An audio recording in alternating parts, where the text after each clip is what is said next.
El aire habíamos definido que era en sí una mezcla de gases, ¿no? Le habíamos dicho que era una mezcla de gases. Entonces, al ser una mezcla de gases, este gas o esta mezcla de gases puede tener un comportamiento, digámoslo así, puede tener un comportamiento como un gas ideal y como un gas real. Un poquito como para que se acuerden de esta parte de los gases ideales y gases reales. Ustedes tienen esta presentación en su aula virtual, que bueno, en sí la vamos a hacer súper rápido, ¿ya? Vamos a hablar así súper rápido de los gases y específicamente vamos a hablar de qué es lo que pasa cuando un gas se encuentra como gas real, no como gas ideal, para que tengan una orientación. Bueno, en sí el gas tiene, tiene sus propiedades en función de su estructura atómica. La estructura atómica de los gases en sí se basa en que cada una de las moléculas tiene una energía cinética bastante alta. ¿Eso qué quiere decir? Que se mueve bastante, en otras palabras. Al moverse libremente y bastante, la separación o la distancia que tiene entre una y otra molécula es bastante grande. El rato que existe una distancia bastante grande, las fuerzas intermoleculares son débiles. Entonces, por eso de aquí sus propiedades, ¿no? Primero, no tiene una forma definida, es compresible, se puede también, así como se comprime, también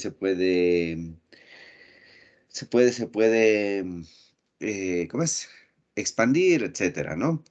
Y en sí, en esto es lo que nosotros nos vamos en esta propiedad que acabo de mencionar, es la propiedad en la que nos vamos a basar para poder entender este proceso de los sistemas de aireación. Más adelantito vamos a explicar ya más a detalle que los sistemas de aireación es un sistema en el cual yo inyecto aire. Entonces, para inyectar aire, lo que hago es comprimirle. Un tipo es a través de compresión. Entonces, el rato que yo le comprimo, vamos o estamos aprovechando esta propiedad. Pero a ver, entendamos entonces algo. Si yo comprimo, es decir, si es que yo tengo esta molécula y esta molécula, para yo comprimirle, ¿qué tengo que hacer? Tengo que hacer una fuerza o tengo que hacer una presión sobre este gas para poder hacer esta compresión. La presión que me genera una variación de volumen, ¿qué es? ¿O cómo se llama este producto entre una presión y la variación del volumen? ¿Quién se acuerda?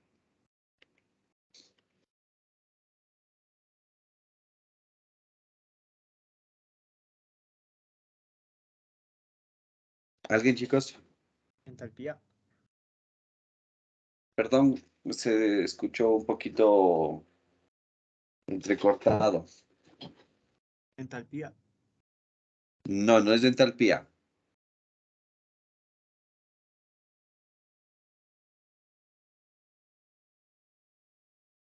¿Quién se acuerda? Presión por variación de volumen, ¿qué es?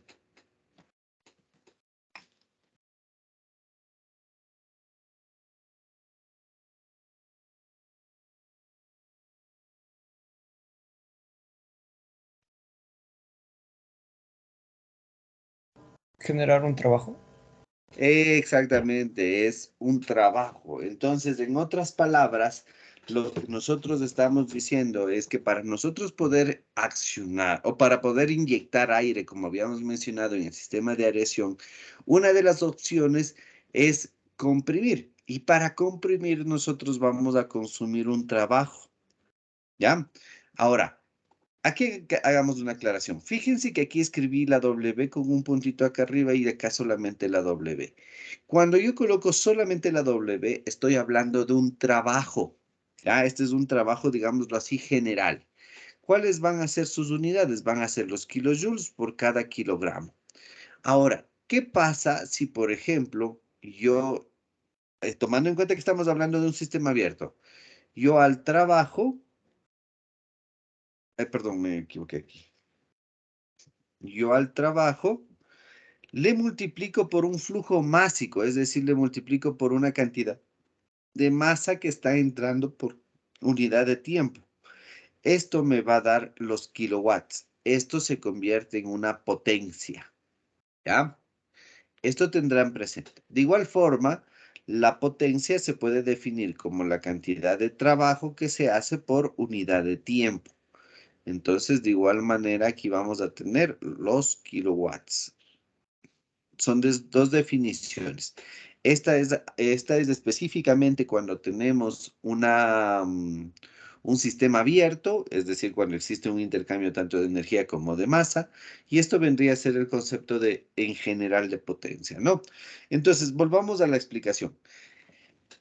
El estado gaseoso, al estar separado, me permite comprimir. Entonces, uno de los factores de las propiedades que que me va a interesar conocer va a ser justamente cuánto trabajo yo tengo que ejercer o cuánta potencia tengo que añadir para cumplir con este proceso de compresión. Ahora, ¿por qué hice referencia a esta explicación de acá? Porque vamos a ver más adelantito que en función al tipo de agua que nosotros tengamos, va a ser la cantidad de aire que nosotros inyectemos. Entonces, obviamente, cuando ya hablemos de una cantidad específica de agua, vamos a ver que este flujo másico de aquí, bueno, puede ser flujo másico o flujo volumétrico, depende de cómo estemos trabajando, ¿no? Este flujo másico de aquí va a ser de suma importancia debido a que en función de qué cantidad de masa yo voy a comprimir, va a ser obviamente la potencia que necesito para dicho proceso de compresión. ¿De acuerdo, chicos?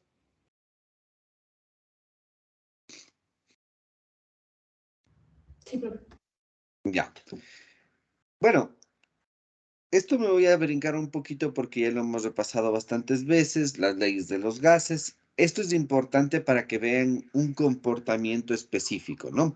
A ver, me voy a brincar a la ley que me interesa prácticamente, que es la ley de Gay-Lussac. Bueno, de Charles y Gay-Lussac. A ver,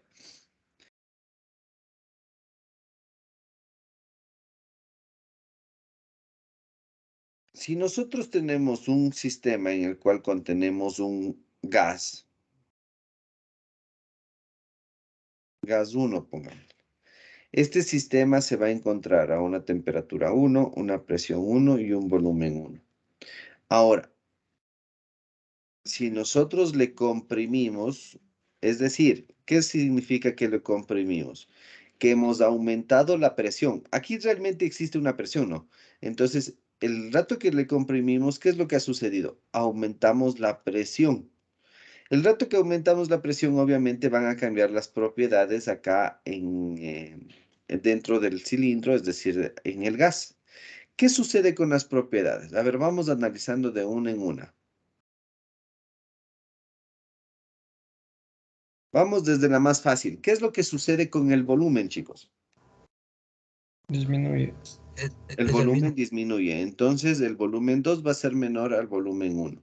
¿Qué sucede con la presión? Aumenta. Aumenta, correcto. Entonces, la presión 2 va a ser mayor a la presión 1. ¿Y qué sucede con la temperatura el rato que yo le comprimo?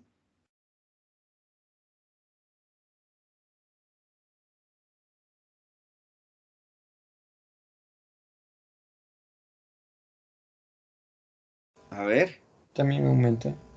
Correcto, y de ahí viene de ahí viene la ley, ¿no? Que la temperatura es directamente proporcional a la presión. Entonces también aumenta. Vamos a tener que la temperatura 2 es mayor a la temperatura 1. ¿Por qué hago referencia a esto?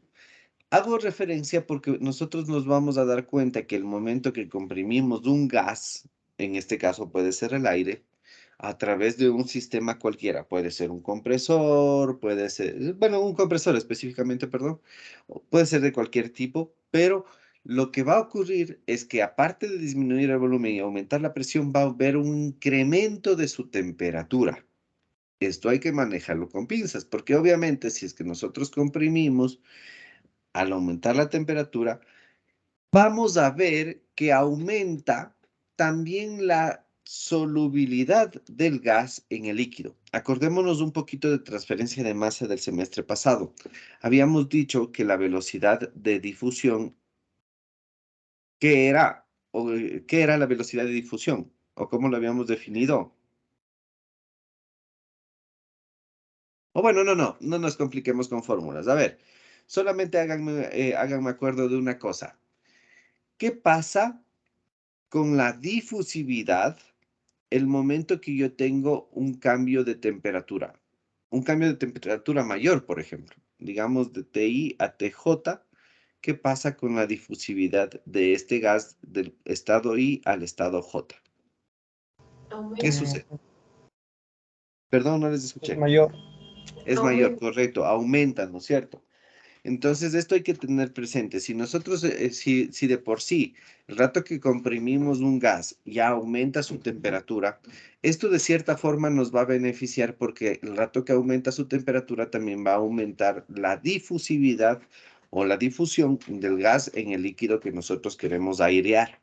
Ahora, esto tampoco, perdón, esto tampoco es que vaya a ser, digámoslo, una tendencia al infinito. ¿Por qué? Porque la difusividad o la solubilidad del gas en el líquido también va a depender de otros factores. Por ejemplo, va a depender de la cantidad de oxígeno que ya se encuentre en el sustrato que nosotros queramos airear. Entonces, eso también hay que tener presente, ¿no? Pero bueno, en sí, esta ley de Charles me sirve para poder entender esta partecita. El momento que yo comprimo, también voy a ver un aumento de la temperatura. Eso sería en cuanto a gases ideales, ¿no? Acordaránse de todas las fórmulas también de los gases ideales que ya hemos trabajado. Ahora, cuando nosotros tenemos mayores condiciones, es decir, cuando trabajamos ya con temperaturas y presiones más altas, vamos a ver que el comportamiento del gas va a cambiar de un comportamiento ideal a un comportamiento real. Entonces, fíjense, el comportamiento del gas ideal hace esto, es de esta curva de aquí. El rato que yo aumento su presión, obviamente su temperatura, ya va a cambiarse a esta curva de acá. Todavía sigue siendo ideal, pero fíjense que es como que va cambiando ese comportamiento, tiene ya una otra tendencia. Mientras sigo subiendo la presión y la temperatura, ya va adquiriendo otra forma. Y de hecho aquí ya estaríamos en el límite, digámoslo así, entre el ideal y el real. Y obviamente si seguimos aumentando la temperatura y la presión, ya llegamos al caso del gas real. Cuando nosotros tenemos un gas real, el comportamiento ya no es el mismo, tal cual se ve en esta gráfica PV, ¿no? Al no ser el mismo, ya necesitamos una nueva fórmula o una nueva forma de ver el comportamiento de dicho gas. ¿A qué me refiero? En estas dos primeras curvas que le hemos llamado I, podemos llamarle 1 y 2. En las curvas 1 y 2, esta fórmula me va a servir bien, me va a servir para poder caracterizar el comportamiento del gas. Ahora, desde la curva 3 hasta la curva 6 ya no me va a servir esta fórmula. ¿Por qué? Porque tiene otro comportamiento. Entonces, cuando tiene ya otro comportamiento, nosotros tenemos que buscar la manera perdón, me brinqué de gana. Tenemos que buscar la manera de llegar a o sea, de tratar con esta fórmula, ver el comportamiento, pero en condiciones reales. Entonces, de ahí viene algo que se llama el factor de compresibilidad. El factor de compresibilidad no es nada más que un factor de corrección. Es decir, si yo le multiplico a todos los puntos que están haciendo esta línea por z, va a tender a regresar al estado ideal o a darme una curva parecida al del gas ideal. Entonces, por eso la importancia del factor de compresibilidad, ¿no? Pero bueno, eso digo, esto es más como para que tengan conocimiento. El factor de compresibilidad se calcula a partir de la carta de compresibilidad generalizada, que es esta que ustedes ven aquí. Y a partir de esta ecuación, perdón, bueno, a partir de este análisis de los gases reales, nosotros podemos tener ecuaciones de estado, es decir, ecuaciones que me ayuden a ver el comportamiento del gas pero ya en condiciones reales. Por ejemplo, la de Van der Waals, en donde incluye dos términos o dos constantes que son A y B. Estas constantes van a depender de cada sustancia. Esta constante es la relacionada con las fuerzas intermoleculares. Y esta es la relacionada con el volumen molar real. Entonces ya tenemos una constante que me ayuda a ver qué tanta afectación tiene el rato que ya se acercan más las moléculas. Acá están otras de ecuaciones de estado, por ejemplo, Redley-Wong, Redley-Wong o Penn-Robinson. Esta de Penn-Robinson es bastante utilizada para lo que es aire, ¿sí? Esta ecuación de estado se utiliza bastante para lo que es aire. Obviamente cuando estamos hablando de aire a condiciones bastante altas, ¿no? ¿Sí queda claro, chicos? Sí,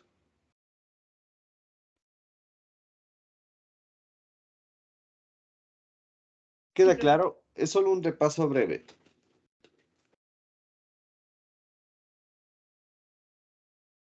Si siguen por ahí o ya se durmieron. Sí, profe. Sí, jefe. Ya. Si tienen alguna inquietud, me paran nomás y me hacen cualquier pregunta, ¿no? Como es repaso, estoy hablando un poquito más rápido de lo de costumbre. Ahora, cuando se tiene ya gases o mezclas de gases, vamos a ver que también necesitamos ver el comportamiento de esta mezcla. Entonces, para eso, existen diferentes leyes que me sirven para poder determinar las propiedades de las mezclas de gases. Las más importantes, o bueno, no serían las más importantes, sino las que más nos van a servir serían estas. La ley de Dalton de las presiones parciales, que ya hemos trabajado varias veces, en donde me dice que la presión total de una mezcla de gases va a ser igual a la presión parcial de A más la presión parcial de B, en donde A y B son los componentes de la mezcla, ¿no? Pero ¿cómo se entiende esta ley? Lo que me está diciendo es que la presión total que tiene una mezcla de gases es igual a la suma de la presión del gas A que tendría si es que se encuentra en el volumen y temperatura de la mezcla, más la presión que tendría el gas B si es que se encontrara a volumen y temperatura o las condiciones de la mezcla. Entonces, eso es lo que me está diciendo, ¿no? Por eso de aquí el gráfico se puede apreciar. Ahora, la otra ley es la ley de Amagat, o también conocida como ley de los volúmenes aditivos, en donde me dice que el volumen de una mezcla, sí, el volumen de una mezcla es igual a la suma de los volúmenes que ocuparían los gases individuales, pero a las condiciones de presión y temperatura de dicha mezcla. Entonces, ¿cómo funciona esto? Yo cojo y mido el volumen del gas a la presión y temperatura de la mezcla y voy a tener un volumen A. Lo mismo hago para B y la suma de estos dos volúmenes va a ser el volumen total o el volumen de la mezcla, ¿sí? Bueno, y aquí vamos a ver una ley que se llama, perdón, no es una ley en sí, sino es una regla que me dice que es la regla de Kay, que me sirve para poder calcular los puntos críticos, o perdón, sí, los puntos críticos o las condiciones críticas de una mezcla de gases reales. Esto no lo vamos a aplicar mucho. Entonces, ese sería el breve repaso acerca de lo que son los gases o lo que es, ¿cómo se llama? Eh, gases ideales y gases reales, ¿no? ¿Tienen alguna inquietud, chicos?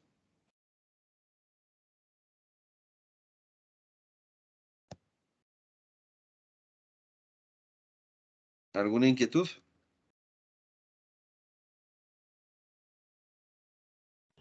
Profe, en lo que dijo de las presiones parciales que tienen que estar los gases iguales a las condiciones de la mezcla, ¿hay ocasiones en las que no están así? No, es que como estás evaluando la mezcla, de ley la mezcla tiene que estar a las condiciones, perdón, los gases individuales tienen que estar a las condiciones de la mezcla. Entonces, no va a haber otra opción. ¿Sí? Ya, profe.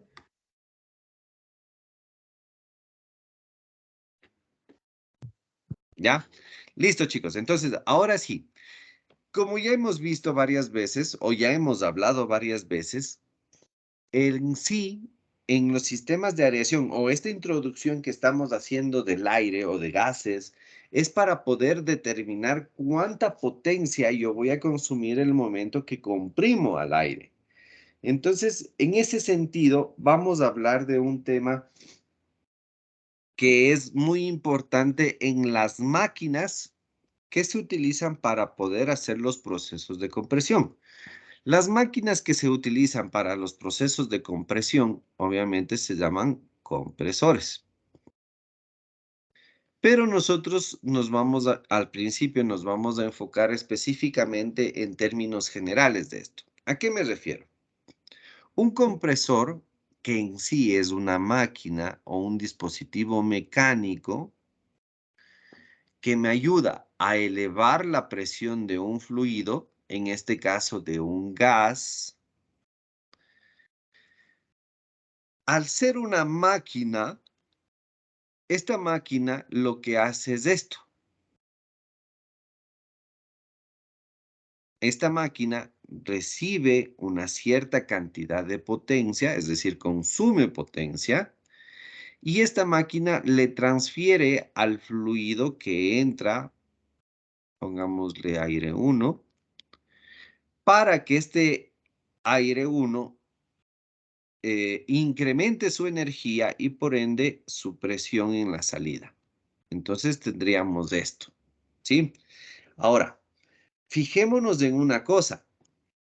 Aquí nosotros no estamos poniendo cómo se da este proceso. O sea, esto se puede dar a través de una hélice, por compresión en una máquina rotatoria, en una reciprocante. Bueno, hay varias formas y de ahí los tipos de compresores que se tienen. Lo que quiero que me entiendan es lo siguiente. Si nosotros podríamos verle a un compresor, vamos a ver que tiene un motor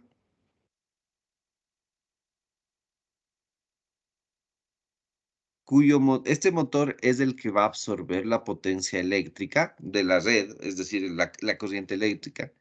Este motor va a hacer girar a un eje y este eje, bueno, en función del tipo de compresor, este es el que va a generar que a través de un movimiento, pongámosle así, a través de un movimiento, suba la energía del gas 1 a las condiciones en 2. ¿Ya? No sé si es que me entendieron de mejor manera este esquema.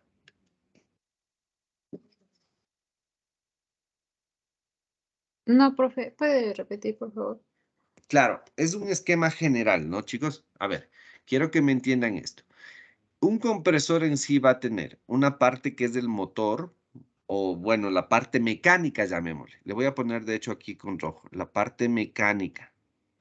¿Ya? Esta parte mecánica puede ser un motor, puede ser un pistón, bueno, cualquier cosa, una parte mecánica. Esta parte mecánica va a transformar la potencia eléctrica en potencia. Puede ser en potencia de giro, puede ser en un empuje, puede ser una compresión. Bueno, puede ser varias cosas, ¿no? Entonces, esta potencia eléctrica se ha convertido ya en una potencia mecánica. ¿Ya?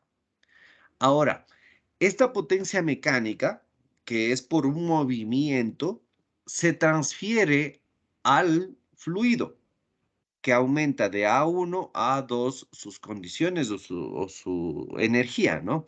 Entonces, ¿qué es lo que sucede? Nosotros acá a la salida vamos a ver que el fluido ha adquirido una cierta potencia. Esta cierta potencia va a ser la diferencia entre la energía del fluido en 2 menos la potencia del fluido en 1. ¿Sí lo ven? Ahí está un poco más claro.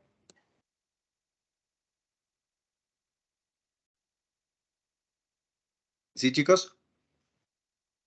Profe, disculpe, ¿y la W era potencia de A ver, qué? aquí esta es potencia eléctrica. Esta le hemos llamado potencia mecánica y esta es la potencia del fluido.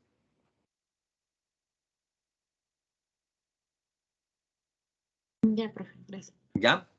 A ver, entonces, este es un esquema o un ejemplo para que me entiendan a lo que quiero llegar. ¿Sí? Entonces, fijémonos en una cosa. Nosotros estamos absorbiendo energía eléctrica. Esta máquina convierte la energía eléctrica en energía mecánica y el fluido adquiere una cierta energía, por eso lo hemos puesto como potencia de flujo, perdón, del fluido, a partir de esta energía mecánica, ¿ya? ¿Qué quiere decir esto? Que nosotros tenemos transformaciones de energía aquí. Aquí este motor va a hacer la transformación de la energía eléctrica en energía mecánica y esta partecita de aquí, este recuadro, viene a ser una parte en la que convierte la energía mecánica en energía de fluido, es decir, que adquiere el fluido cierta cantidad de energía. Ahora, si nosotros nos vamos a la práctica y pudiéramos medir cada una de estas energías o de estas potencias, nos vamos a dar cuenta que si, por ejemplo, nosotros adicionamos 100 kilowatts en forma de energía eléctrica, la energía mecánica disminuye, qué sé yo, a unos 90 y por último nos vamos a dar cuenta que la energía de flujo disminuye aún más a unos 80. Esto es como un ejemplo, ¿no? Ahora, ¿quién me puede explicar el por qué se da esta disminución de energía? Debido a las pérdidas que hay, profe. Exactamente, perfecto. Es debido a las pérdidas. Ahora, ¿pérdidas de qué? Por ejemplo, cuando nosotros estamos hablando de un motor, vamos a ver, perdón, me voy a salir un ratito para poderles explicar con una imagen. A ver. eh,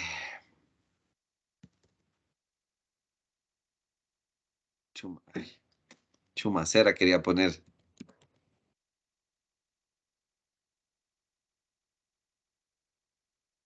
Ya, fíjense, esta es una chumacera, ¿sí? Esta chumacera, o en esta chumacera, entra aquí un eje. A ver, pongámosle chumacera y eje. Exactamente, fíjense, ¿ya?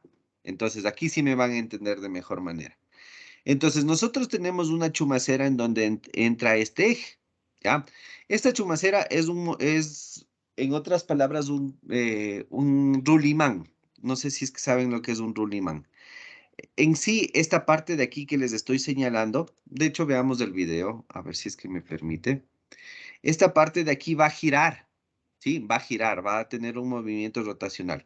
Entonces esto, si es que el eje es el que da el movimiento le va a hacer girar a la chumacera, o en su defecto, el rato que gire la chumacera le va a hacer girar al eje. Ahora, si nosotros le analizamos en esta zona de aquí, vamos a ver que sí es verdad, se mueven en conjunto, pero nos vamos a dar cuenta que esta zona de aquí se va a calentar. ¿Por qué creen que se calienta esta zona, chicos? Por la fricción que existe entre los dos también. Perfecto, por la fricción ya, entonces no es necesario el video. Entonces, ahí van a entrar conceptos que me parece que ya alguna vez hablamos con ustedes, que es específicamente de las irreversibilidades.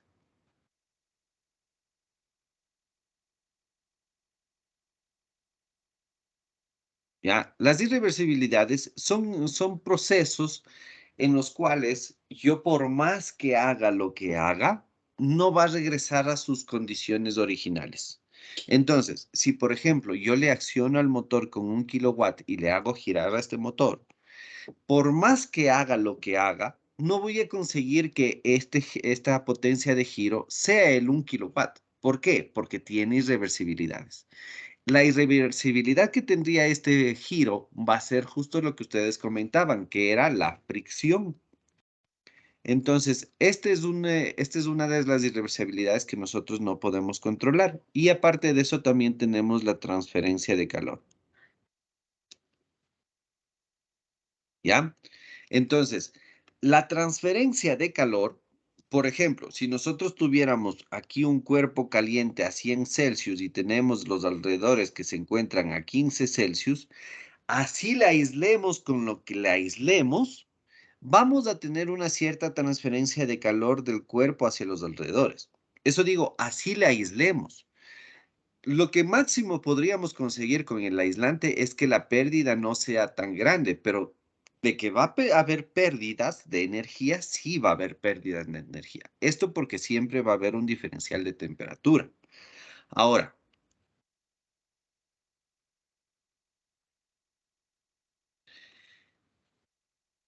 completando lo que estábamos hablando, si nosotros entonces sabemos que va a haber irreversibilidades, nosotros vamos a ver que esta máquina tiene una cierta eficiencia. Eficiencia. ¿Ya? Entonces, fíjense en el ejemplo. Nosotros podríamos tener entonces una eficiencia, se denota con la letra new. Esto me olvidaba. La eficiencia es con la letra new. Entonces, fíjense en el ejemplo. Nosotros podemos tener una eficiencia eléctrica, una eficiencia mecánica o una eficiencia termodinámica. ¿Sí? Esta última, la que les llamé eficiencia termodinámica, sería la que está asociada a la cantidad de energía que absorbió el fluido. ¿Sí? Entonces, la eficiencia global de mi máquina va a ser igual a la multiplicación de las tres eficiencias.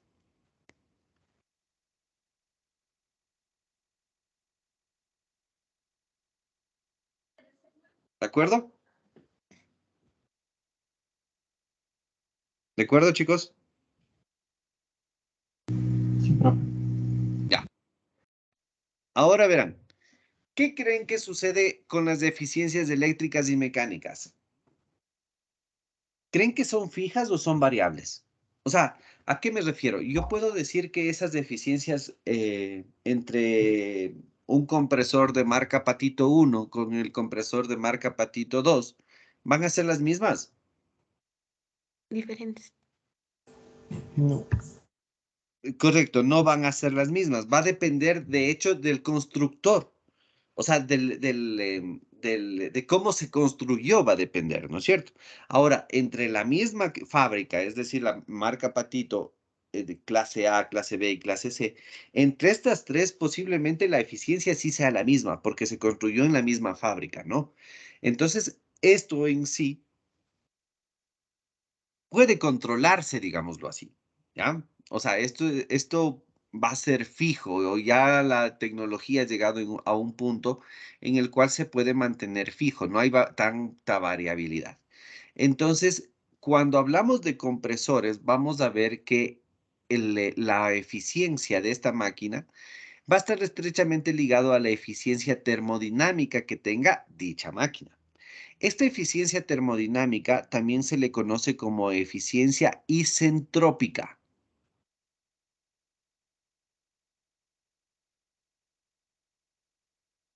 Ya. Ustedes mismos díganme, ¿qué significa entonces isentrópico?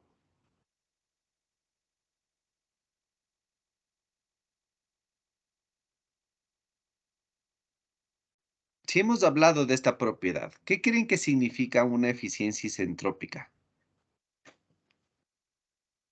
Bueno, vamos a hacer un poquito un repaso antes de esto. Hemos estado hablando de de esto que se llaman las irreversibilidades. ¿Cómo nosotros podíamos de cierta manera medir qué tanta irreversibilidad o qué tanta energía irreversible nosotros tenemos de un sistema? ¿Quién se acuerda? Es a través de una propiedad que se denota con la letra S.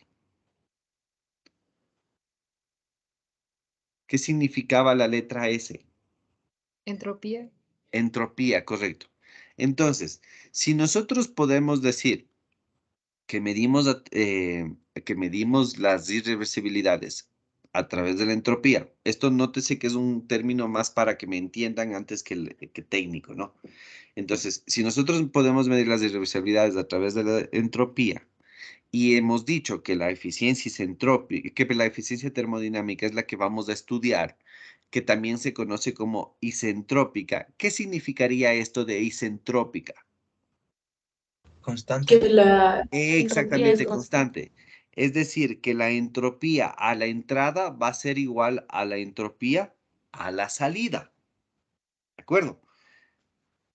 Esto significa, entonces, mediante este concepto de isentropía, yo puedo establecer o yo puedo comparar una máquina ideal versus una máquina real. ¿Ya? Entonces, ¿qué es lo que vamos a, o qué es lo que estamos diciendo? Entonces, si yo sé que hay una máquina ideal, que es aquella en la cual tenemos que la entropía 1 es igual a la entropía 2, de hecho les voy a escribir aquí mejor. A ver, aquí sería...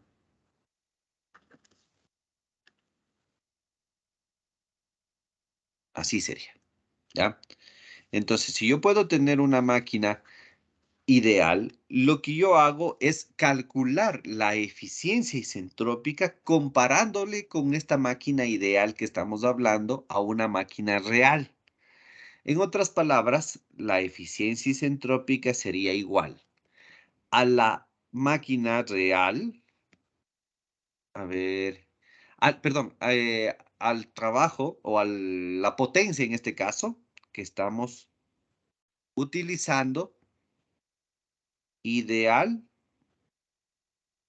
versus la máquina real. ¿Ya?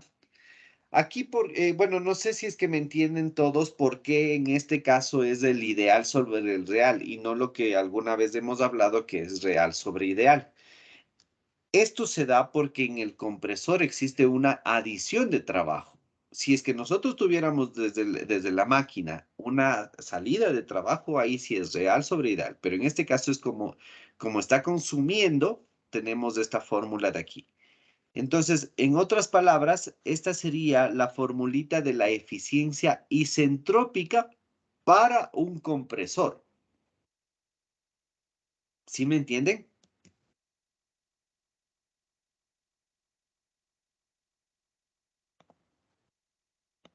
¿Alguna duda, chicos?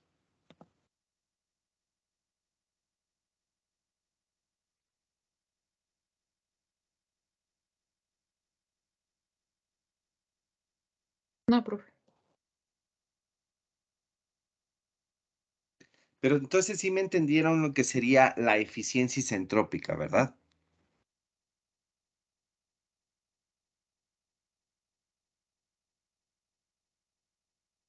Chicos, ¿sí me entendieron entonces qué sería la eficiencia isentrópica? Sí, profe. Ya, perfecto.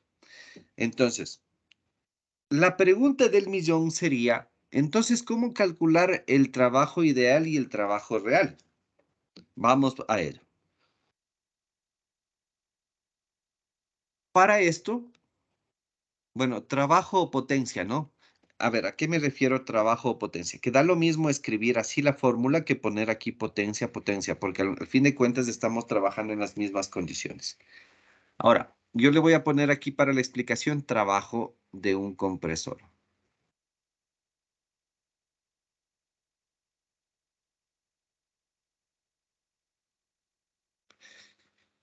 ¿Qué es un compresor, chicos? Un compresor es un dispositivo mecánico que me ayuda a aumentar ¿cómo se llama? La energía a un fluido gaseoso. Y se representa de esta manera. Este es un compresor. Entonces aquí yo voy a tener una entrada y una salida. Este compresor para que funcione necesita consumir un trabajo. ¿Ya? Entonces las líneas azules son masa, la línea roja es materia. Perdón, es de energía. Si nosotros hacemos el balance de energía alrededor de este compresor, vamos a ver que me queda que el trabajo es igual a la energía de salida, que se va con la salida, menos la energía de entrada. Y esto ya habíamos hablado en balance de energía, que era igual a la entalpía de salida menos la entalpía de entrada. ¿Sí lo ven, chicos?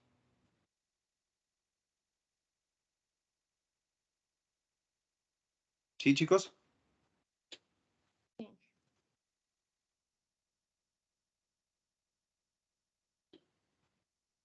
Sí, jefe. Ya, perfecto. Cambiémosle con numeritos, que es lo más común que sabemos hacer. Entonces pongámosle 1 y aquí pongámosle 2. ¿Cómo me quedaría? El trabajo es igual a H2 menos H1. ¿Ya? ¿Cómo me quedaría si yo quiero calcular la potencia? Acordémonos del concepto. Entonces, potencia era igual al flujo másico por el trabajo. Entonces, la potencia va a ser igual al flujo másico por H2 menos H1. ¿De acuerdo?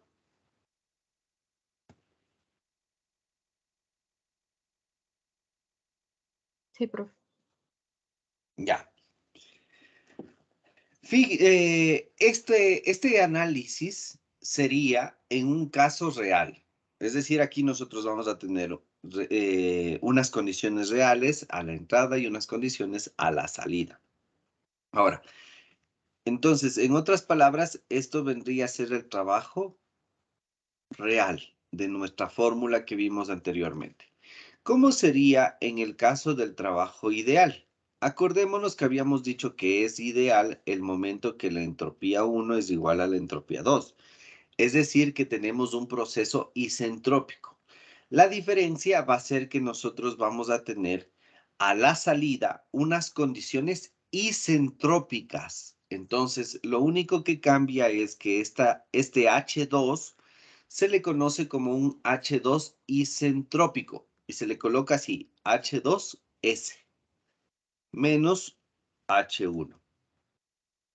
Entonces, la fórmula me va a quedar flujo másico por H2S menos H1. Relacionamos o reemplazamos las fórmulas que acabamos de ver en la fórmula de la eficiencia. Me va a quedar que la eficiencia isentrópica de un compresor es igual al flujo másico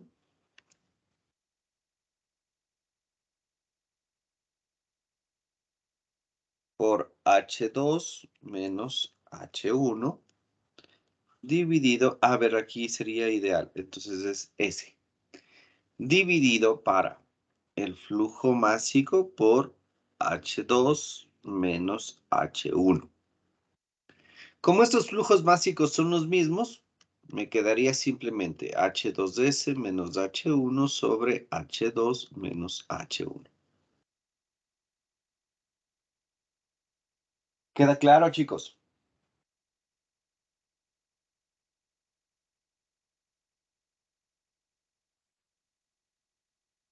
¿Queda claro? Profe, ¿puede repetir la última, por favor? Claro que sí. Habíamos quedado que la fórmula de la eficiencia isentrópica de un compresor era esta de aquí, donde teníamos que la potencia o el trabajo ideal sobre el trabajo real. Acá acabamos de ver cómo son las fórmulas, ¿no? Del trabajo ideal y del trabajo real. Entonces, lo único que hice es reemplazar en la fórmula anterior y me va a quedar esto de aquí, esta parte de aquí.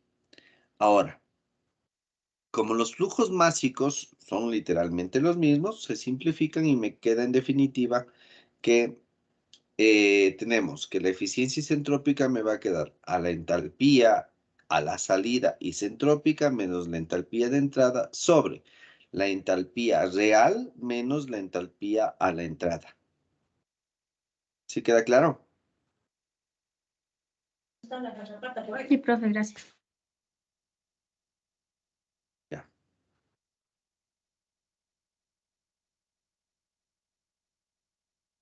¿Alguna duda, chicos? ¿O puedo seguir?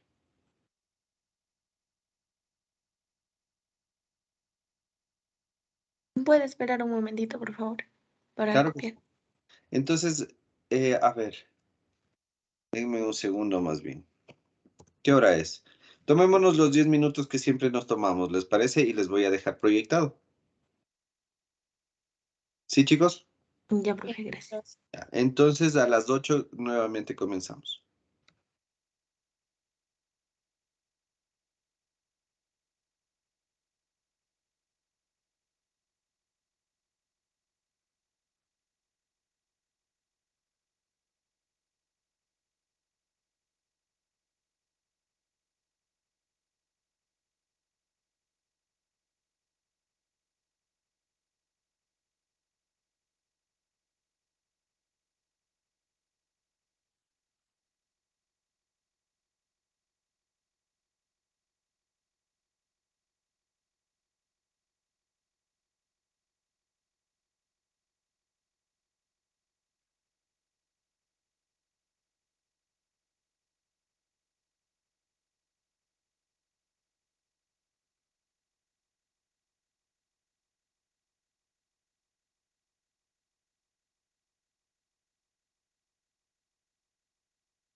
Listo, chicos.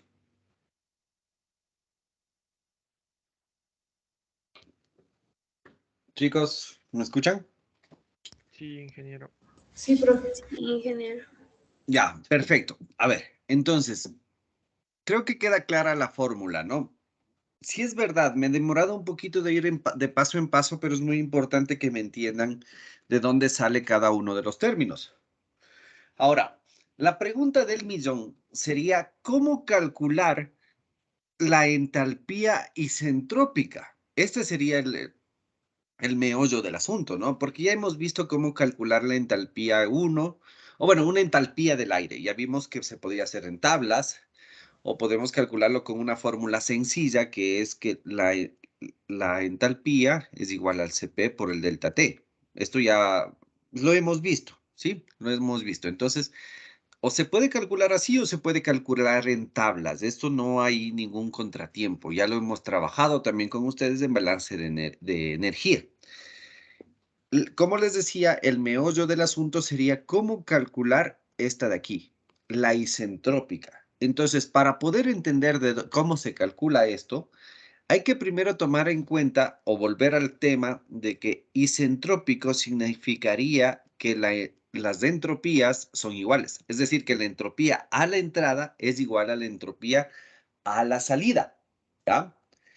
Ahora, para poder entender esta partecita de aquí, yo les voy a poner dos fórmulas de la cual vamos a partir. A ver, primero déjenme aumentar más hojitas, ¿ya? Les voy a poner dos fórmulas de las cuales vamos a partir. La una fórmula es esta que me dice que la variación de entropía es igual a la variación de la energía interna, esta es una U, dividido para la temperatura.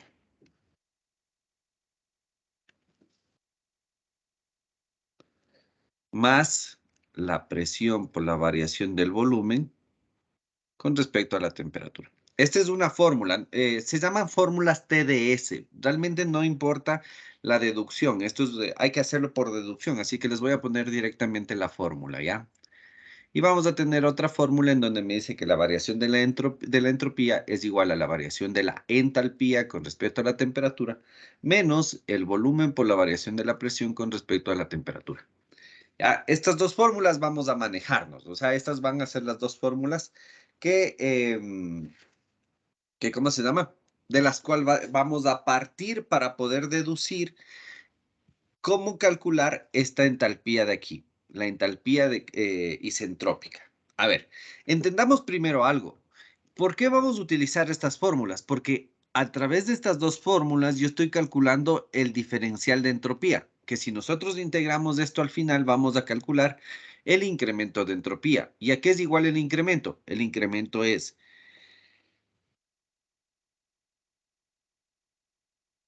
S2 menos S1, justamente lo que estamos buscando. Entonces, por eso de estas fórmulas de aquí, ¿de acuerdo? ¿Sí me entendieron? Profe, disculpe, ¿qué era T? T la temperatura.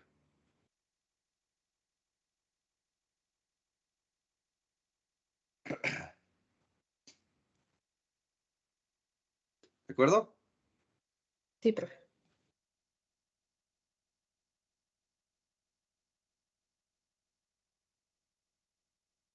¿Ya?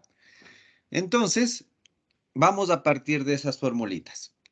Ahora, estas formulitas, vuelvo a insistir, es el cambio de entropía, ¿no? Vamos a calcular el cambio de entropía. Ahora, pensemos qué fluido estamos utilizando. Estamos utilizando gases, ¿no es cierto? De hecho, el aire.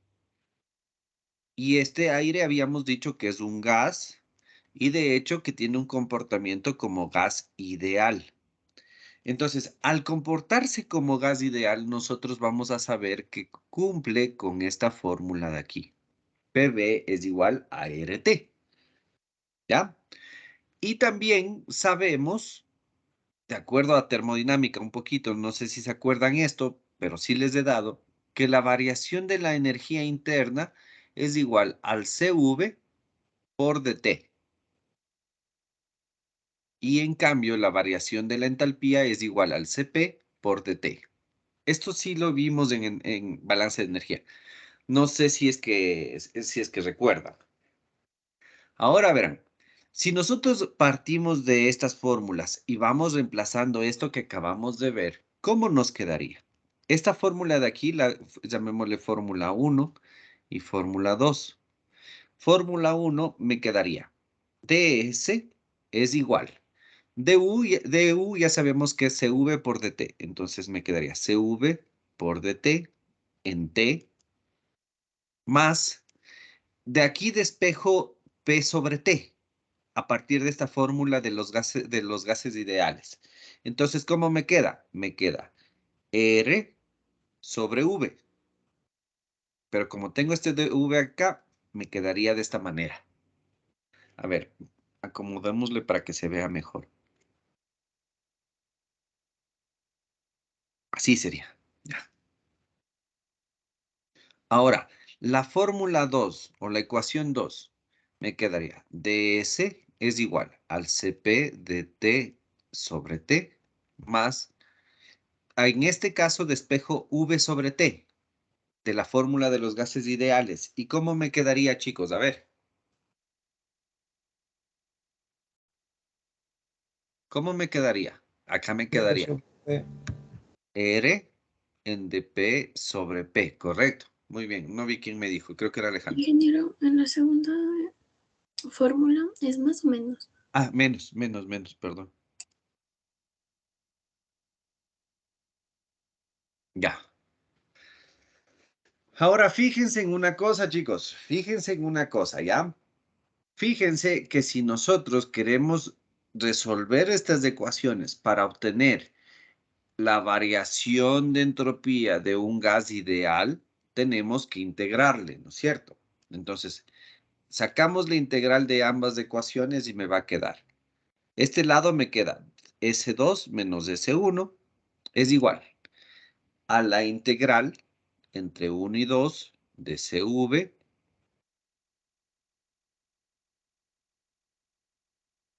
que es función de la temperatura por dt sobre t, más. Esto de aquí sí se puede resolver. La integral de esto sí. ¿Por qué? Porque R es constante. Entonces R es constante, sale de la integral. ¿Cuál es la integral de dv sobre v? Chicos.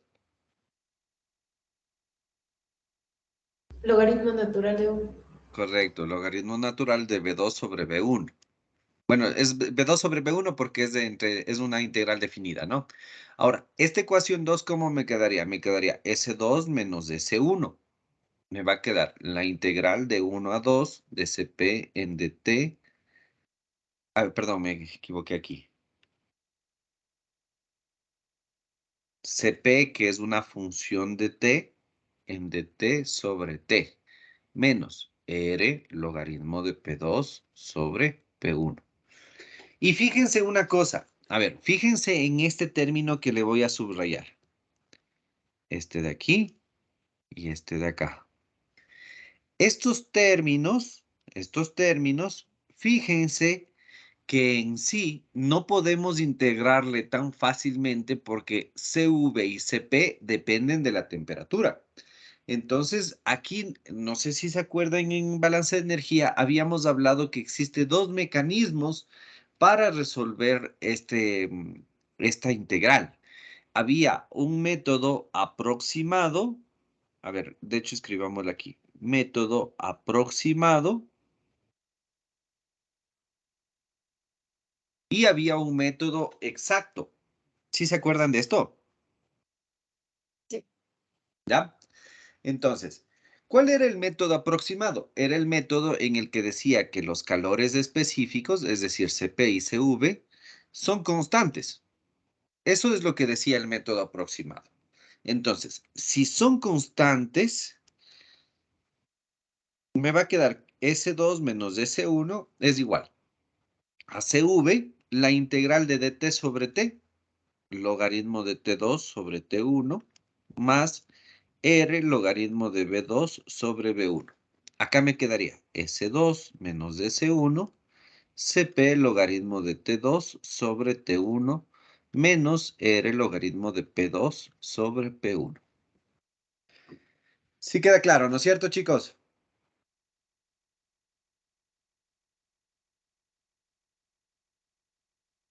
¿Sí, chicos?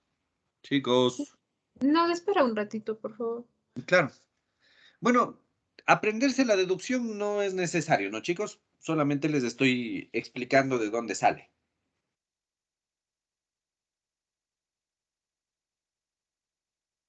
La deducción es más una prueba para mí que para ustedes. Entonces trabajaríamos con las fórmulas de abajo nomás. Ya les voy a indicar qué fórmulas, porque todavía no llegamos en sí a las fórmulas a las fórmulas finales.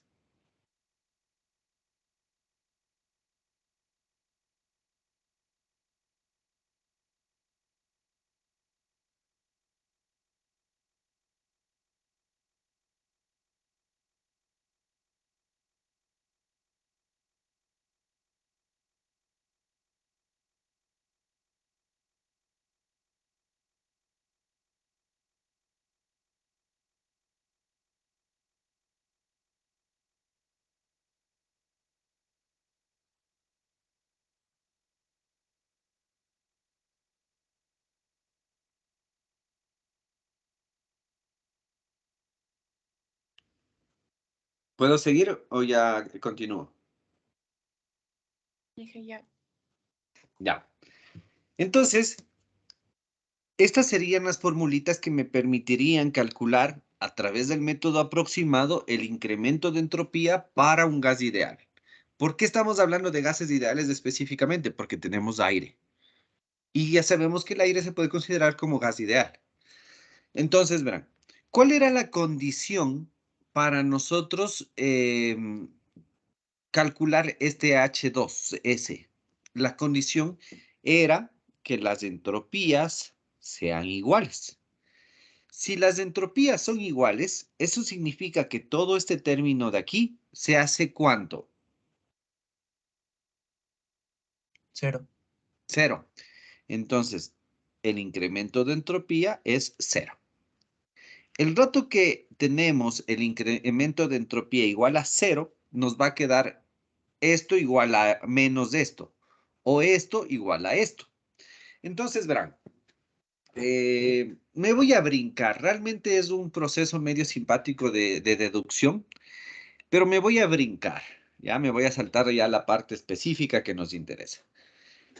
Una vez desarrollado ya todo esta ecuación de aquí, nosotros podemos llegar a lo siguiente. Podemos llegar a que la relación entre la temperatura 2 y la temperatura 1, cuando la entropía es constante, perdón, puse cero, aquí es constante.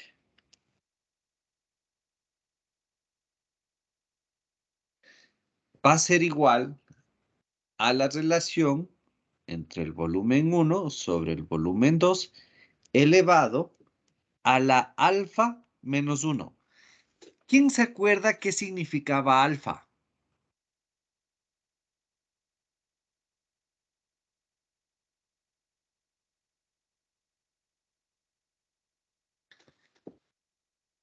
¿Alguien?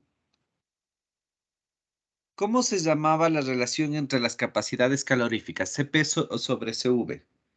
Esto lo habíamos puesto como alfa. En algunos libros ustedes lo van a encontrar como K, yo lo suelo poner como alfa, ¿sí? Entonces es la relación entre Cp y Cv. No sé si ustedes se fijan que aquí el rato de despejar nos va a quedar R y Cv. R a su vez sabemos que es igual al Cp menos Cv. Entonces, haciendo las relaciones, fíjense qué es lo que llegamos. Entonces, si ustedes despejan de aquí, me va a quedar Cp sobre V menos Cv sobre Cv, o lo que es lo mismo, alfa menos 1. ¿Sí lo ven? Chicos,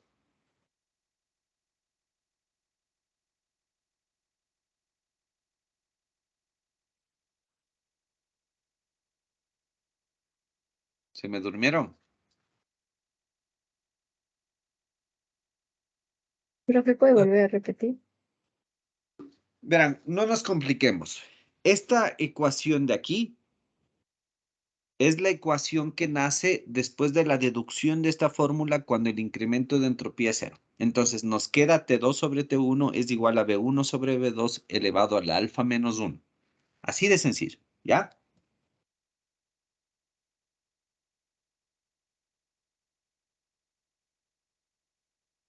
¿De acuerdo?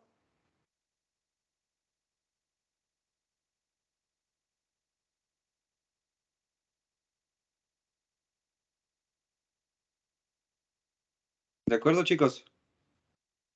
Sí, Inge. Ya, ahora, ¿cómo, más o menos ya se dieron cuenta cómo va a quedar esta relación en cambio de acá?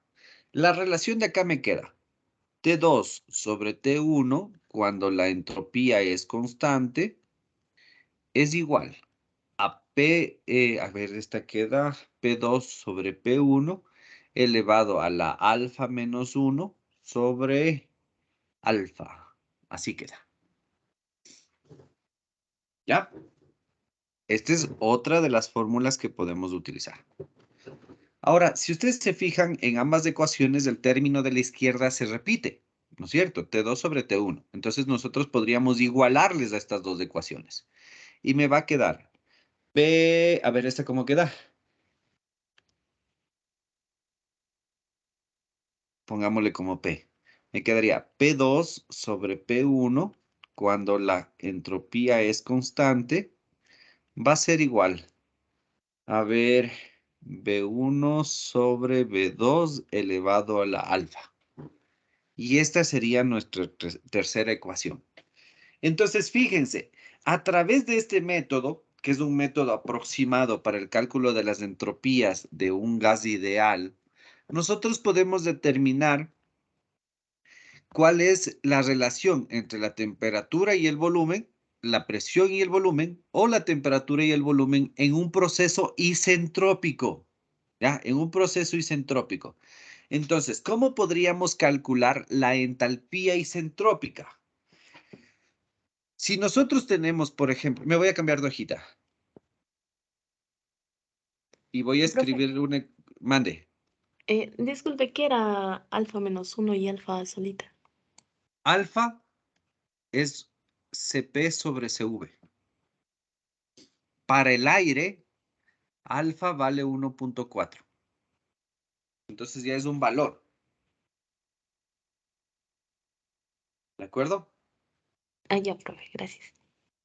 Inge, ¿podrías regresar un ratito a la diapositiva anterior, por favor? Claro, claro, claro. Las tres fórmulas de abajo son las que nos interesa, ¿de acuerdo, chicos?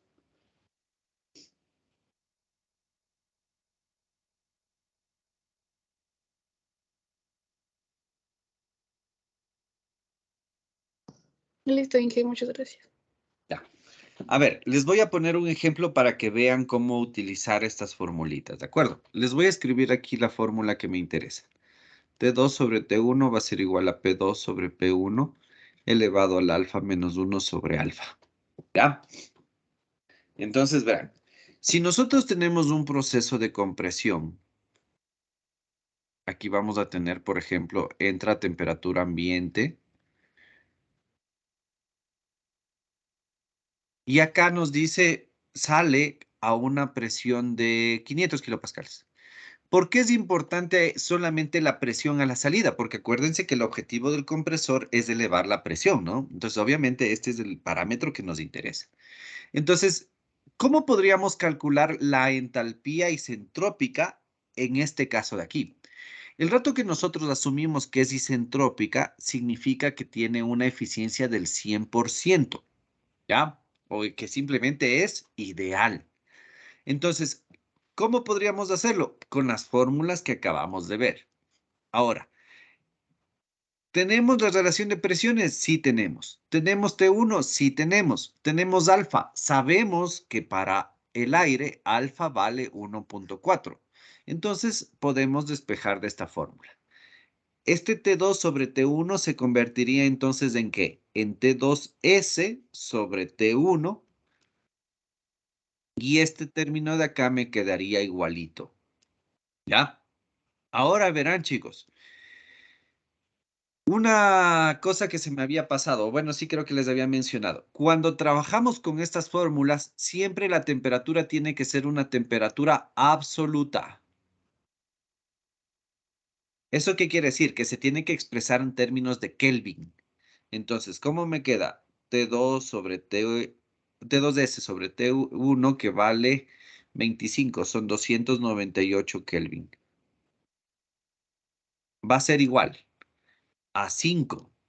O bueno, hagamos todo, 500 sobre 100. Ambos en kilopascales, entonces se va a simplificar. ¿Elevado a cuánto? 1.4 menos 1 sobre 1.4.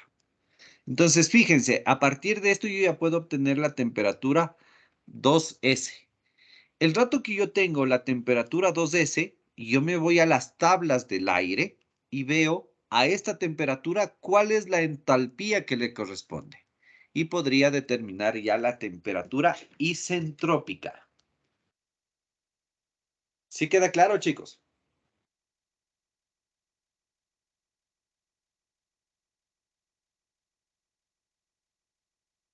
Sí, bien. Profe, espérenos un ratito, por favor.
Profe, disculpe, lo que dijo al final era que después de que hagamos pues, la operación, con esa temperatura buscamos en tablas la entalpía. Sí, correcto. Me parece que en el libro de Sengel esta tabla es la A17, para ser específico. Sí, profe, porque ahí están las propiedades del gas ideal del aire. Perdón, no te escuché muy bien. Ah, que sí es la A17 porque esa tabla tiene el nombre de propiedades del gas ideal del aire. Del aire. Sí, correcto. Esa misma.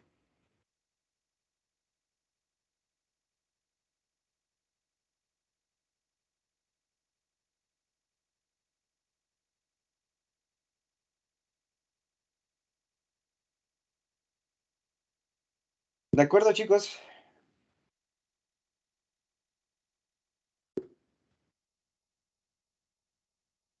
¿Alguna duda?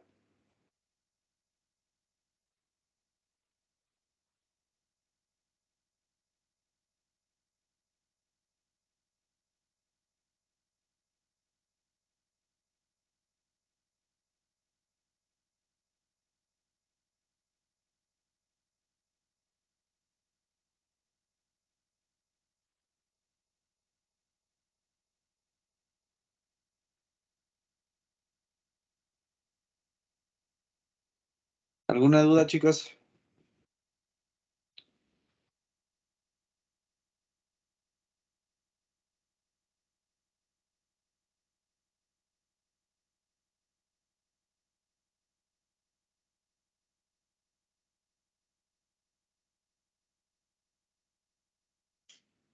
Bueno, a ver. Si ya quedó claro esta parte, ahora sí puedo seguir. Nótese que esto es a través del método aproximado. Nos haría falta ver cómo es cuando tenemos el método exacto. Entonces, si yo quiero utilizar el método exacto, eso significa que tengo que sacar esto. Tengo que sacar la función de la temperatura con respecto al CV y la función de la temperatura con respecto al CP. Para no hacerles el cuento largo, esto se resume en dos fórmulas, verán. Se resume en esta fórmula. Se resume en P2 sobre, la relación de P2 sobre P1 cuando la entropía es constante, que es igual. Esto va a ser igual a una nueva propiedad. Esta nueva propiedad se denota como PR. En este caso sería P2 sobre P1. Esto se llama la presión relativa. Esta propiedad relaciona, o es igual, si es que le quieren ver así, al exponencial de la entropía 2 menos la entropía 1 a condiciones estándares sobre R. Esa es la fórmula, digámoslo así, de PR, ¿ya? Ahora, a partir de esta relación de las presiones, también yo puedo sacar las relaciones de los volúmenes. Entonces me quedaría B2 sobre B1 es igual, cuando la entropía es constante, es igual a BR2 sobre BR1, donde BR es igual, el volumen relativo. No es la misma fórmula, ahí ya no es la misma fórmula del volumen relativo, porque este BR sale de una deducción a partir de los gases ideales. Pero bueno, estas serían las dos fórmulas a utilizarse cuando tenemos ¿cómo es? El método exacto, ¿ya? Ahora, ¿de dónde me sale estos valores de PR2 y PR1? Vengamos acá al libro de la termodinámica de Sengel.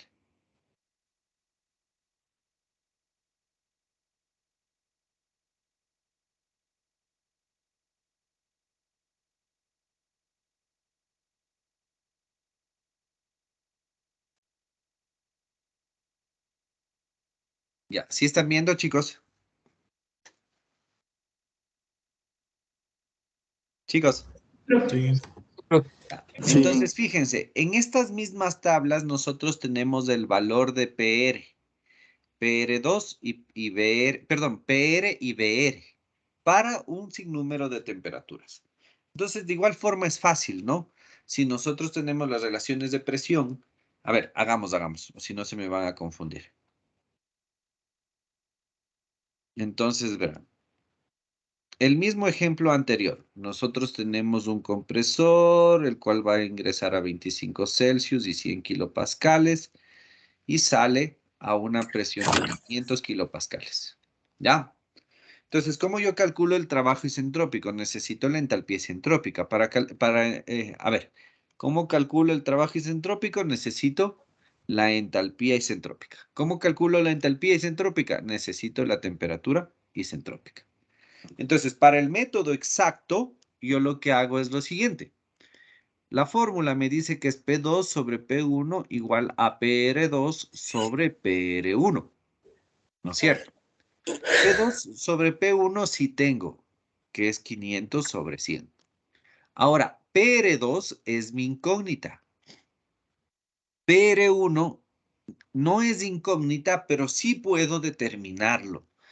PR1 va a ser el valor de la presión relativa a la temperatura 1. Entonces, si nosotros nos vamos a buscar en la tabla en la A17, una temperatura de 298 Kelvin nos va a dar un valor de PR. ¿Cuánto sale eso? ¿Cuánto es?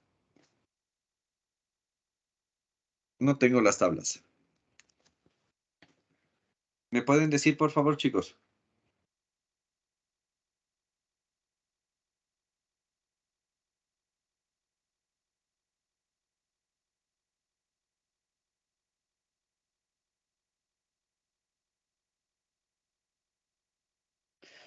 ¿Me pueden decir, chicos, por favor?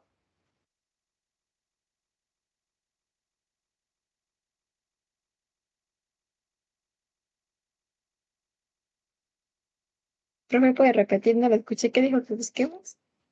PR1 a la temperatura 1. Denme el valor. ¿Cuál es el valor de PR a 298 Kelvin?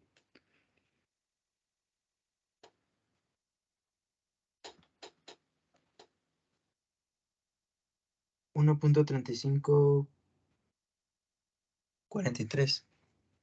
Ya, entonces PR2 me da 5 por 1.3543. ¿Cuánto es?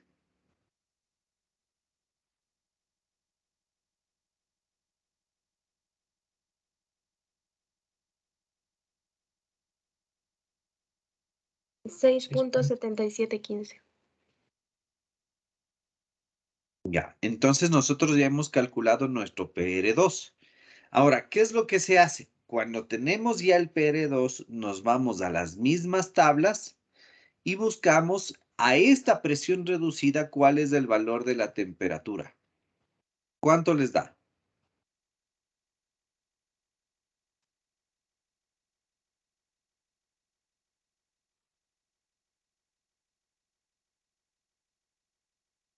Más o menos 470.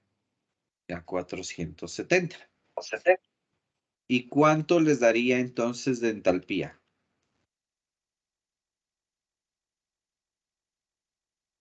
472.24. 473. Ya. Entonces, ay, perdón, aquí sería kilojoules por kilogramo. Entonces ya tendríamos nuestra entalpía isentrópica. ¿Sí lo ven?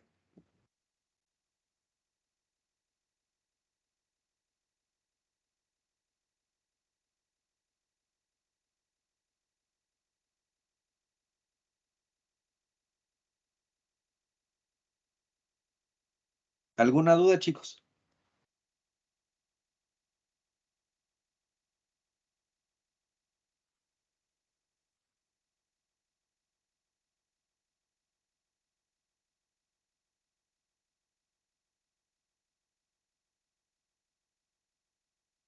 Inge, ¿podría volver a repetir este ejercicio, por favor? ¿Podría volver aquí, perdón? A repetir este ejercicio, es que se me fue el internet y ya no le pude, ya no le seguí Claro, no hay claro. problema. Entonces, decía que tenemos esta relación o esta fórmula el momento que ya, que vamos a utilizar el método exacto, ¿no? Perdón, sí, el método exacto. Entonces, P2 sobre P1 es igual a PR2 sobre PR1. Las presiones sí tenemos 500 y 100. La presión R2 es nuestra incógnita y PR1 sí se puede calcular. PR1 se calcula con la temperatura 1. Nos vamos a tablas y me dijeron que daba 1.3543. Ahora, de aquí despejamos PR2 que me da 6.745, 7715, perdón. Y a partir de este PR2 vemos la entalpía y la temperatura. Me dijeron que la entalpía era 472 punto algo, le cerré en 473. Entonces, con esto ya hemos calculado la entalpía isentrópica. El rato que nos pidiera el trabajo isentrópico, simplemente hacemos H2S menos H1 y ya tenemos. ¿Sí queda claro, chicos? ¿De qué tablas era? Disculpe, profe. De la tabla A17 del libro de Sengel. De ahí ustedes pueden buscar en otro libro, no tengo la menor idea qué número de tabla será ahí, ¿no? Ya, profe, gracias. Tenemos que transformar 25 grados centígrados a Kelvin para encontrar el valor, ¿verdad, Inge? Sí, todo en Kelvin.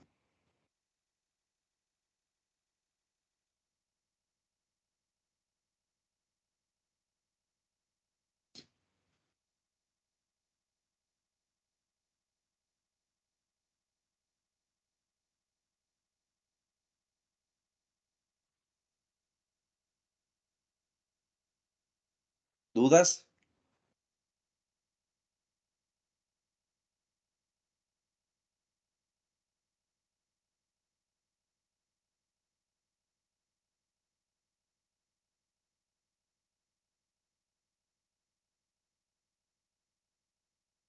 ¿Dudas, chicos? Inge, disculpe, ¿podría poner en las fórmulas del método exacto, por favor? Claro.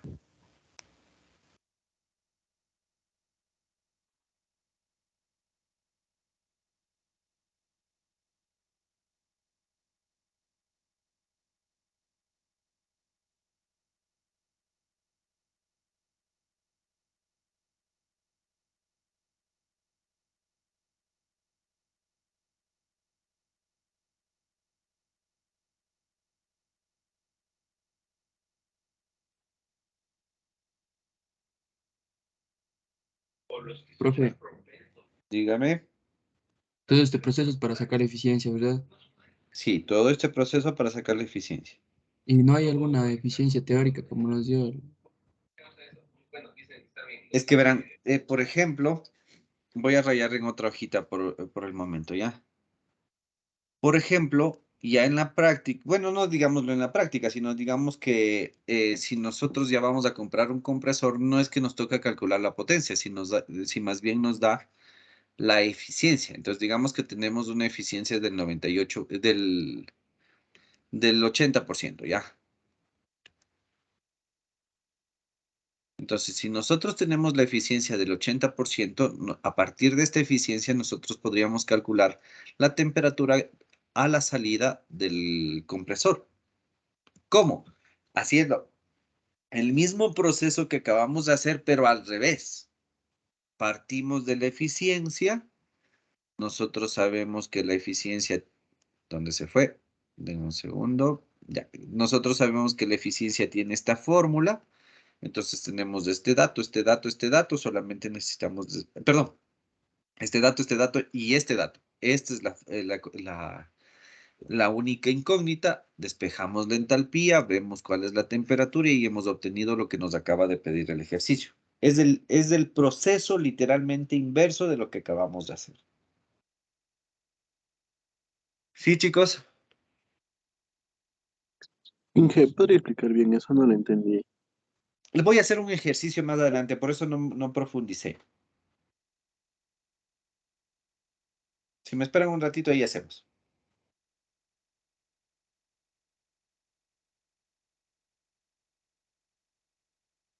¿Dudas y o traumas?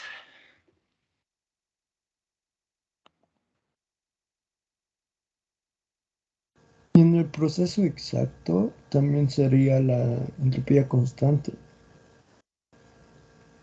¿También O, sería aquí? Se te cortó.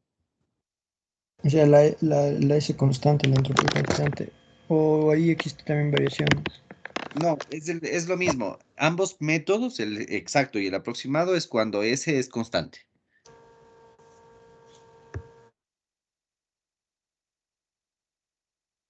Profe, Mande. disculpe, ¿será que puede explicar eso de la presión relativa? Por favor. ¿Qué es la I? Y lo que está arriba de la... Esto de aquí. Ajá, por favor. Esta es la formulita. Es más, solo les decía que les ponía como referencia. Estas PR, que son las presiones relativas, se calcula o son, en definitiva, el exponencial de la entropía estándar 2 menos la entropía estándar 1 sobre R. Eso es lo que significa PR. Ahora, la ventaja de esto, para no tener que solucionar esta fórmula, es que ya existen tablas. Entonces ya solamente nos vamos a las tablitas y vemos a cuánto corresponde. No tenemos que aplicar la fórmula. Ah, ya, profe, gracias. ¿Qué les pareció esta clase, chicos? ¿Subimos de nivel o bajamos? Un poco complicado. Drástico. ¿Dijeron impráctico o práctico? Drástico, dijeron. O sea, subimos bastante de nivel. Toca bajarle de marcha, profe, porque está un poco... Muy Ya. rápido. Bueno, sí es verdad. Sí, pero díganme nomás mientras les estoy explicando que vaya más lento. No pasa nada, chicos. Perdónenme. Que cuando es un tema que me gusta, suelo hacer eso. A ver, chicos, vamos a hacer una cosa, como para que medio se refresquen y no se me compliquen mucho. En esta hora de clases que todavía nos falta, quiero que hagan una pequeña consulta. Pero quiero que hagan una consulta, a ver, entiéndanme esta parte. Es un tema que va a ser nuevo para ustedes, ¿sí? Va a ser nuevo, pero quiero que hagan una consulta buena, o sea, que entiendan qué es lo que están consultando. Quiero que vayan a consultar qué es un proceso politrópico. ¿Ya? Esto quiero que vayan a consultar. ¿Qué es un proceso politrópico? Tiene que ver con compresión. Entonces ahí van a ver que existe unas relaciones entre, entre el volumen y la presión. Esta es la fórmula del proceso politrópico en sí. Entonces, quiero que vayan a leer, quiero que lo vayan a entender más que otra cosa. Y de ahí nos veríamos el día lunes de la siguiente semana. ¿De acuerdo, chicos? Lunes no hay clases, Inge. ¿Perdón? Lunes hay clases o no hay. Ay, cierto que es lunes, lunes 2, ¿verdad? A ver, déjenme ver. Entonces, el miércoles creo que tenemos prueba, ¿verdad? Sí, Inge. Sí, profe. 4. Una tutoría mejor esta hacer. Bueno, sí, podríamos hacer una tutoría, ¿de acuerdo? Sí me parece bien. Ya, entonces quedaríamos hasta ahí, chicos, pero lo que sí me gustaría que este tiempo que les voy a dar, mejor aprovechen y traten de revisar lo que no entiendan, chicos, por favor. ¿De acuerdo? Inge, ¿y no podríamos hacer una tutoría como que presencial para que nos explique así mejor presencial? O sea, Ustedes me dicen y yo subo. con los que podrían ir. O sea, la expresión correcta sería con los que podrían ir, con el resto les transmitiría en vivo.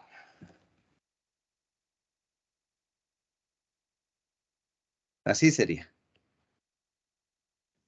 Así mismo. Sí, sí, yo no tengo ningún problema. Profe, ¿Y hasta dónde iría la prueba, Inge? La prueba iría hasta la teoría antes de esto, no lo de hoy, sino toda esa parte del aire, de la carta psicométrica, esas cosas. ¿Esas cosas sí o no? Hasta ahí, hasta la carta psicométrica. Esto que vimos hoy, no. profe, ¿ese Ah, es solo leer o también hay que presentarle? Es solo leer, diga. Sí, solo leer, Ya, bueno, pero gracias. ya cuando lean me van a entender a lo que me refiero, que me gustaría que lo entiendan bien. profe, yo le quería Ya. preguntar algo de lunes, pero es fuera de, o sea, de operaciones. Me escribes entonces, Joseph, porfa, ya. No, no es para que, o sea, que sea conocimiento del curso. Ah, ya, dime nomás, dilo nomás. Seguro que está grabando por eso. Ah, sí, sí, ya voy a poner. Ya, dame un segundo. Y una preguntita, ¿en la prueba entra teoría también o solo ejercicios? Sí, va a haber un poquito de teoría porque en la parte de aire habíamos hablado más teoría que otra cosa.